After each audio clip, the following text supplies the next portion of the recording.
नमस्कार, let's cook with जेडीमध्ये मी तुमचं खूप खूप स्वागत करत आहे. तर आज मी बनवणार आहे मशरूमची भाजी. त्यासाठी मी इथे 250 ग्राम मशरूम स्वच्छ धुवून घेतलेले आहेत. त्यानंतर त्याची जी वरची साल असते ती काढून घेतलेली आहे. तर मी इथे आता मशरूम कट करून घेणार आहे.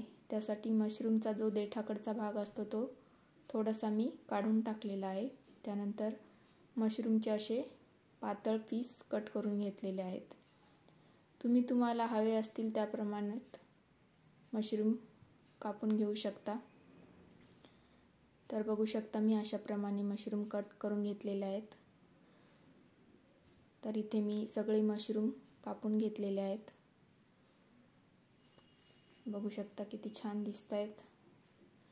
तर आता मी हे सगळे मशरूम एका छोट्या भांड्यामध्ये काढून घेणार आहे.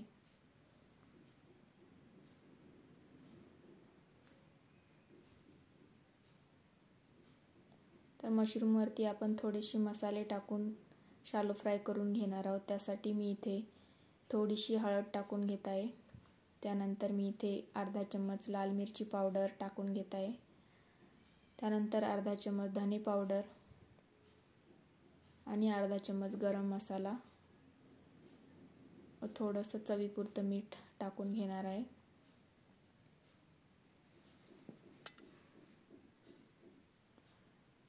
आणि हे सगळं आपल्याला टॉस करत छान असं मिक्स करून घ्यायचं आहे. पूर्ण एकजीव होईपर्यंत आपल्याला छान मिक्स करायचे. त्यानंतर मी आता इथे गॅसवरती कढई ठेवलेली आहे. त्यामध्ये 2 चम्मच तेल टाकून घेतलेलं आहे. आणि तेल आता छान गरम झालं की आपण त्यामध्ये मशरूम टाकून घेणार आहोत. मशरूमची भाजी ही बनवायला खूप सोपी आहे आणि खाण्यासाठी तर खूप चांगली असते. तर बघू शकता आता इथे तेल गरम झालेलं आहे. आता मी त्यामध्ये मशरूम टाकून घेत आहे. तर मशरूम आपल्याला चांगले शालो फ्राय करून घ्यायचे आहेत. असे केल्यामुळे आपली भाजी खूप छान होते चवीला. तर मशरूमला थोडंसं पाणी सुटलेलं आहे. तर पाणी पूर्ण आटेपर्यंत आपण छान असे परतून घेतलेले आहेत. आता मी हे काढून घेते आणि त्याच कढईमध्ये आपण आता फोडणी देणार आहोत भाजीला. तर मी उरलेलं तेल जे आहे त्यामध्येच 1 चम्मच तेल अजून टाकून घेतलेलं आहे. आता तेल छान गरम झालं की आपण त्यामध्ये 1 तेजपत्ता, थोडासा दालचिनीचा तुकडा, 1 हिरवी इलायची आणि थोडंसं जिरं टाकून घेतलेलं आहे. त्यानंतर मी इथे बारीक कट करून घेतलेला कांदा टाकलेला आहे. कांदा आपल्याला चांगला कलर चेंज होईपर्यंत परतून घ्यायचा आहे. तर कांदा परतून झालेला आहे. मी त्यामध्ये अद्रक लसणाची पेस्ट टाकून घेणार आहे आणि पेस्टसुद्धा आपल्याला चांगली परतून घ्यायची आहे त्यामधला कच्चेपणा जाईपर्यंत. त्यानंतर मी इथे आता थोडीशी हळद टाकून घेतलेली आहे आणि परत आपण धने पावडर, गरम मसाला, लाल मिरची पावडर हे टाकून घेणार आहोत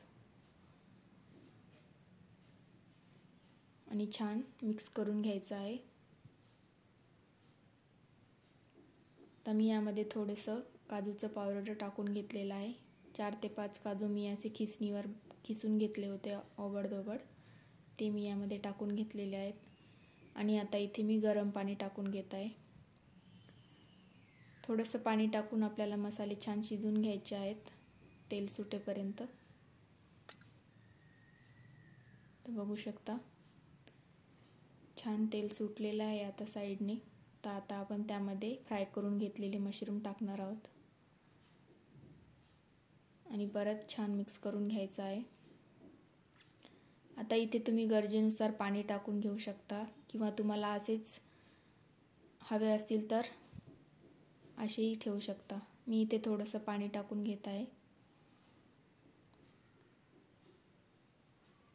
आणि आता भाजीला छान उकळी आलेली आहे. आता मी त्यामध्ये चवीपुरतं मीठ टाकलेलं आहे.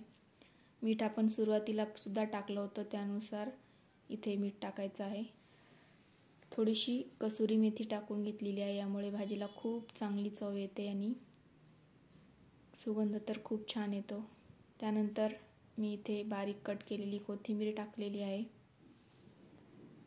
आणि आता मी झाकण ठेवून 1 ते 2 मिनिटं भाजी छान शिजवून घेणार आहे. तर बघू शकता, अतिशय सोप्या पद्धतीने मशरूमची भाजी तयार आहे.